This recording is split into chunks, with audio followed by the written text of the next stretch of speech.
చక్కని పాటలు, దేవుని మాటలు, దేవుని ప్రపంచం, ఎటు చూసినా దేవుని పరిశుద్ధులు.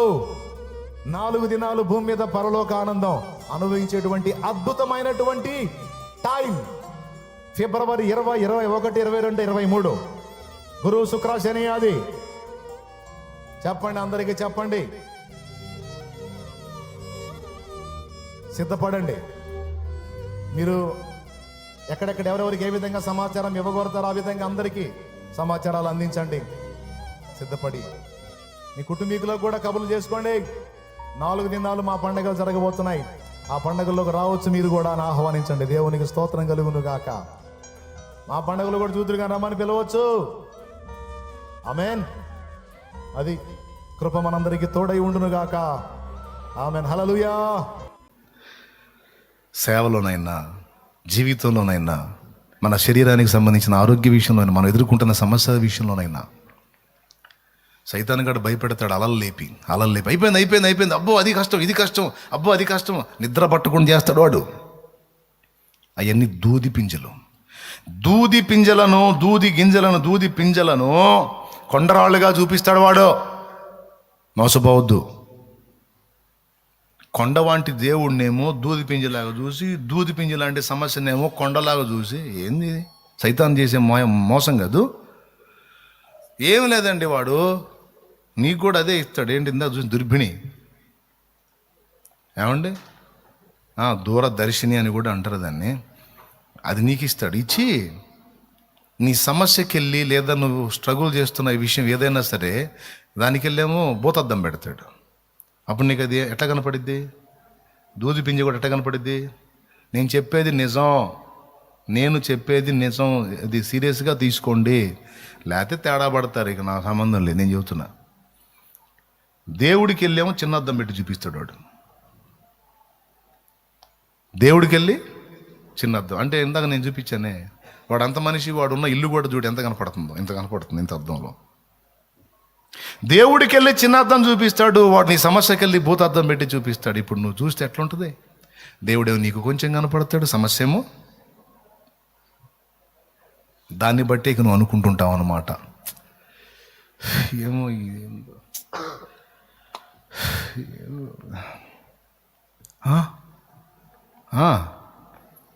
ఆహా అబ్బో మళ్ళీ ఒత్తిడి, అరే పాపే కొండలాంటి సమస్యలు. ఏం చేద్దాం, దేవుడేమో చిన్న బండలాంటోడు, చిన్న రాయలాంటోడు. మరి నీవు నా వల్ల గాంధీ, నీ వల్ల చూస్తానే ఉన్నా, ఒడ్డు లాగుతానే అనేది మనకి అడ్డం తిరిగేటట్టుంది. నాకు అడ్డం తిరిగేది కానీ నువ్వెంత నాయనా, నీకెంత నాయనా, నువ్వెంత? ఆకాశ మహాకాశాలు పట్టజాలనంత. నీకు నా సమస్య ఎంత? అలా తీసేస్తాం. ఎన్ని తీసేలా, మాట మాత్రం సెలవి అయ్యా అయిపోయింది. ఎవరికి చూస్తున్నారు? ఏసేకెళ్ళి చూడండి. మీరు అనుకునే విషయాలు కొంచెం మార్చుకోండి. మీరు అనుకునే దాన్ని బట్టే ఫలితం ఉంటుంది. ఏది అనుకున్నానో అదే నా మీదకి వచ్చింది అన్నాడు ఏబు 3:25. ఏబు 3:20. పడి తినో అది ఏ నాకు సంభవించుచున్నది, నాకు భీతి పుట్టించినదే నా మీదికి వచ్చుచున్నది. బిడ్డలారా జాగ్రత్త. నీవేమనుకొనుచున్నావు? ఏమనుకున్నాడు? నా భార్య ఇంత అద్భుతంగా ఉంది, రివర్స్ అయిద్దేమో అని. అయ్యింది. నా పిల్లలు 10 మంది సూపర్గా ఉన్నారు, వీళ్ళకేమన్నా అయిద్దేమో అనుకున్నాడు. అయ్యింది, మొత్తం పోయారు. నా ఇల్లు సంసారం పచ్చగా కళకళలాడుతూ ఉంది, ఇలానే ఉంటుందో ఏమన్నా అయిద్దో. అయ్యింది, పోయింది. నా బాడీ ఉక్కులాగుంది, స్ట్రాంగ్గా, బలహీనతకు గురైద్దేమో. అయ్యింది. ఇంకా అనుకోవాల్సింది ఏమి లేవు, అనుకుని అన్నీ అయినాయి. అప్పుడు దేవుడు అన్నాడు, ఇంకేమన్నా అనుకోనైనా, ఇంకేం అనుకో. ఏమనుకుంటా? నేను ఎట్లా అయ్యాను, అయినా నా దేవుడు సజీవుడు, నాకు మరలా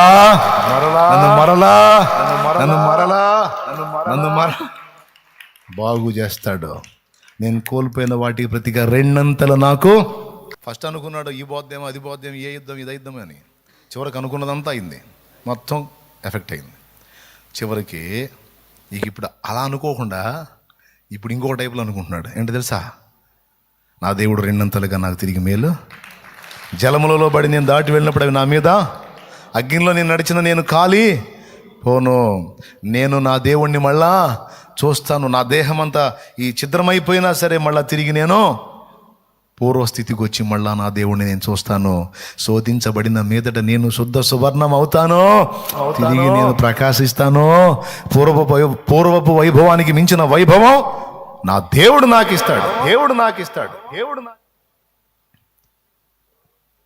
నీ జీవితంలో, నీ ఇంటి వారి జీవితంలో, నీ తల్లిదండ్రుల విషయంలో, నీ పిల్లల విషయంలో, నీకు సంబంధించిన విషయాల్లో దేవుడు ఒక స్టెప్ తీసుకుంటాడు, ఒక మలుపు తీసుకుంటాడని నమ్ము.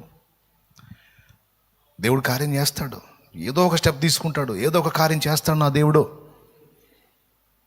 మొత్తం పూర్తిగా అంత డ్యామేజ్ అయిపోయినా సరే నువ్వు ఇదే నమ్మాలి. నువ్వేమనుకుంటున్నావో చూస్తాడు. లేదు దేవుడు టర్నింగ్ తీసుకుంటాడు, నా లైఫ్ ఇలా కొనసాగదు, టర్నింగ్ తీసుకుంటాడు, తిరిగిద్ది ఒక మలుపు తిప్పుతాడు. నా తండ్రి ఎదురు చూస్తున్నా, తీసుకుంటాడు, తప్పకుండా తీసుకుంటాడు. నా విషయంలో జోక్యం చేసుకుంటాడు, చేస్తాడు. ఇది నాకు ఇలేదంటే ఇంకా పెద్దది ఎక్కడో, నేను అనుకున్న ఈ కార్యం చేయలేదంటే ఇంకా ఉన్నతమైంది ఏదో, ఇంత దూరం తిరుగుతున్నాను నేను, నాకు దగ్గరలోనే ఎక్కడో అన్నీ పొందాను. దేవునికి మహిమ. 150 కిలోమీటర్ల పోయి దేవులాడా ఏదో ఒక దానికోసం. ఆడ తిరుగుతున్నా కానీ లోపల ఏమనుకుంటున్నాను తెలుసా? 150 కాదే, అక్కడే ఏదో దాచి పెడతాడు, అక్కడే ఏదో నాకు సిద్ధపరిచాడు. చివరికి నేను వెతికింది కాదు, నేను అనుకున్నది, హృదయంలో ఏమి నమ్మానో అదే నా దేవుడు చేశాడు. ఏమనుకుంటున్నావురా తల్లి? మీటింగ్ రౌండా? నేను చెప్పింది ఇప్పుడు అది అనుకో. నువ్వేమనుకుంటున్నావమ్మా? నువ్వేమనుకుంటున్నావు తమ్ముడు? బలహీనతలో, బందీఖానలో బందీలైపోయిన బిడ్డలారా, వ్యసనాలకు బానిసలు అయిపోతున్నారు. కొంతమంది అనుకుంటే ఇంకా లేదురా, నా లైఫ్ అయిపోయిందిరా, నా జీవితం కొలాప్స్ అయిపోయిందిరా, ఇంకా లేదురా, నాకు అవకాశం లేదు అనుకుంటున్నావా? నిజంగానే ఉండదు. లేదు అట్టడుగు స్థితికి దిగజారిన నాకు దేవుని కనికరం వస్తుంది. దేవుడు నన్ను తిరిగి పైకి లేపుతాడు, నన్ను వదలడు, నా లైఫ్ టర్నింగ్ తీసుకుంటుంది. నేను ఇలానే ఉండను, నేను మారుతాను, నా జీవితం వెలిగించబడింది, నేను కూడా 10 మందికి ఆదర్శవంతంగా ఉండే రోజు ఒక రోజు వచ్చింది. నా బ్రతుకు అట్టే కాలం ఇలానే సాగదు, ఇలానే నేను ఉండను. నేను సహా సంతోషించే రోజు, నేను కూడా ఘనంగా తల ఎత్తుకునే రోజు, నేను కూడా గౌరవంగా బ్రతికే రోజు, నేను కూడా 10 మందికి సాయం చేసే రోజు, నేను 10 మందిని ఆదరించే రోజు, నేను దీనుల్ని కనికరించే రోజు, 10 మందికి చైతన్యం కలిగించే రోజు ఒక రోజు వస్తుంది. నా దేవుడు నాకు దాన్ని సిద్ధపరుస్తాడు అనే నిశ్చయత అనుకోవాలి. ఊపిరున్నంత వరకు నిరీక్షణ చావకూడదు. వ్యతిరేక ఫలాలను అనుకోవద్దు. దేవుడు నీ పక్షంగా కార్యాలు చేస్తాడని అనుకో. కఠినమైన వ్యతిరేకతలో ఉండి కూడా పేకల దాకా మునిగినా సరే ఒక్కటే దృష్టి పెట్టుకో, ఆయన వస్తాడు, నన్ను లేవనెత్తుతాడు. ఏడు వచ్చాడా, లేవనెత్తాడా, అయిపోయిందిగా, ఎక్కడ దాకా మునిగావుకంటే తల మునగలేదుగా. ఆగు, అది కూడా జరిగిందా కాగు. టర్నింగ్ తీసుకుంటాడంతే, మలుపు తిప్పుతాడంతే. నేను ఏదైనా నమ్ముతున్నాను. మాట చెప్పటం కాదు, మళ్ళీ పక్కన నేను నమ్మనడుగా శాలేమని నేను నమ్ముతున్నాను అంటాం కాదు. బయటికి చెప్పాల్సిన అవసరంలా, లోపల నీవేమనుకుంటున్నావో దేవుడు పట్టించుకుంటాడు. జాగ్రత్త. వస్త్రపు చెంగు ముడితే చాలు అనుకుంది, జరిగింది. మాట మాత్రం సెలవిస్తే చాలు అనుకున్నాడు, అయిపోయింది. అద్భుతాలు ఇద్దరు చేసే ఛాన్స్ ఉంది. దేవుడు కూడా కార్యాలు చేస్తాడు, శోధకుడు కూడా అద్భుతాలు చేసే అవకాశం ఉంది. ఇప్పుడు వేరే మార్గంలో ఇప్పుడు ఎక్కడ దాకేందుకు, మా సొంత చిన్నమ్మ ఉంది, ఆమె నన్ను అడిగింది, నేను ఫలానా దగ్గరికి వెళ్ళినప్పుడు నాకు కొడుకు పుట్టాడు, మరి అద్భుతం జరిగింది కదా నాకు, నేను యేసుప్రభుని ఎందుకు నమ్ముకోవాలి? నేను దేవుడు మనం ఆయన ఎందుకు విశ్వసించకపోయినప్పటికీ కూడా మన విషయంలో ఎందుకు ఆన్సర్ ఇస్తాడు కొన్ని విషయాలకి అనేది నేను ఒక ఎగ్జాంపుల్ చెప్పాను. ఇప్పుడు నీకు ఒక కొడుకున్నాడు, కూతురుంది. కానీ పిల్లలు ఎదగటం అయితే ఎదిగారు, కానీ మైండ్ మెచ్యూరిటీ లేదు. అంటే మైండ్ ఎదగల.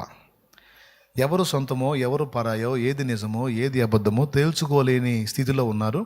ఓ రకంగా చెప్పాలంటే మానసిక పరిపక్వత లేని స్థితిలో ఉన్నారు. నీ కొడుకే, నీ కూతురే ఎదగల.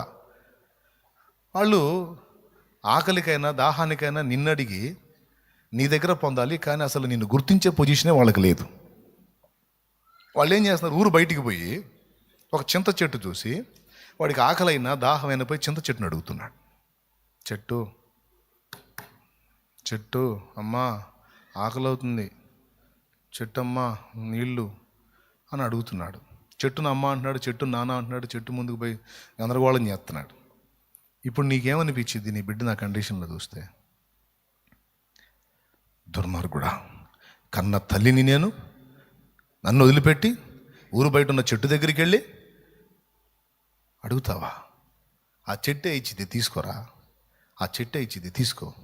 తిండి ఆ చెట్టే పెట్టిద్ది, నీళ్ళు ఆ చెట్టే ఇచ్చిద్ది, తీసుకొని బతుకు అని వెళ్ళిపోతావా? వెళ్తావా? ఏం చేస్తావు? ఫస్ట్ బిడ్డను పట్టుకొని ఏడుస్తావు. ఎందుకు? వాడు నిన్ను గుర్తించే పొజిషన్లో లేడు. నిన్ను గుర్తించకపోగా ఎవరినో చూసి అమ్మ అంటున్నాడు, నాన్న అంటున్నాడు. కొంత బాధ కలిగిన తల్లిగా లేదా తండ్రిగా నిన్ను గుర్తించక వాడు వేరే వాళ్ళని అట్లా అంటుంటే కొంచెం బాధ కలిగిన వాడి మీద నీకున్న ప్రేమను బట్టి, వాడి మీద నీకున్న మమతను బట్టి వాడు చెట్టును అడిగితే నువ్వు ఫుడ్ తెచ్చి వాడికి పెడతావు. వాడు చెట్టును నీళ్ళు అడుగుతుంటే నువ్వు నీళ్లు తీసుకెళ్ళి ఇస్తావు. స్తోత్రం, హల్లెలూయా. ఆశ ఏమిటో తెలుసా? ఈరోజు కాకపోతే ఇంకా 10 రోజులకైనా 10 నెలలకైనా కనీసం 10 ఏళ్లకైనా నా బిడ్డకి తెలివి వస్తుంది. ఆనాడు వాడికి అన్నీ ఇస్తుంది, నేనన్నీ గుర్తిస్తాడు, అంతే చాలు అనుకొని చేస్తావు.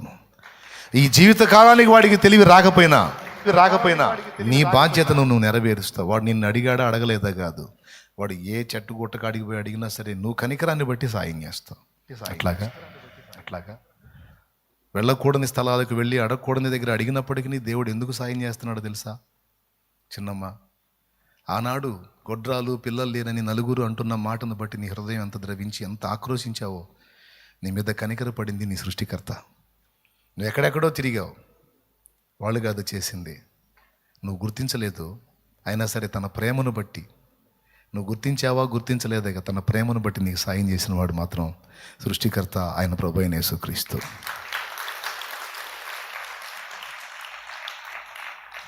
అలాగా కొన్ని కారణాలను బట్టి తన బిడ్డలు తనను గుర్తించకపోయినప్పటికీ, సత్యం నుంచి అసత్యంలోకి లేకపోతే సత్యాన్ని ఎరగని స్థితిలో గుడ్డితనంలో ఉన్నప్పటికీ కూడా ప్రేమను బట్టి కొన్ని కార్యాలు చేస్తాడు. ఇప్పుడు నేను చెట్టును అడిగాను, మా అమ్మ మా నాన్న గుర్తించాలని నేను చెట్టును అడిగాను పోయి, కానీ మా అమ్మ మా నాన్న చూసి బాధపడి నాకు ఆహారం తెచ్చిపెట్టారు. ఇంకా కాస్త గట్టిగా అడుగుతా, చెట్టుని అడుగుతుంటాను నేను ఇక.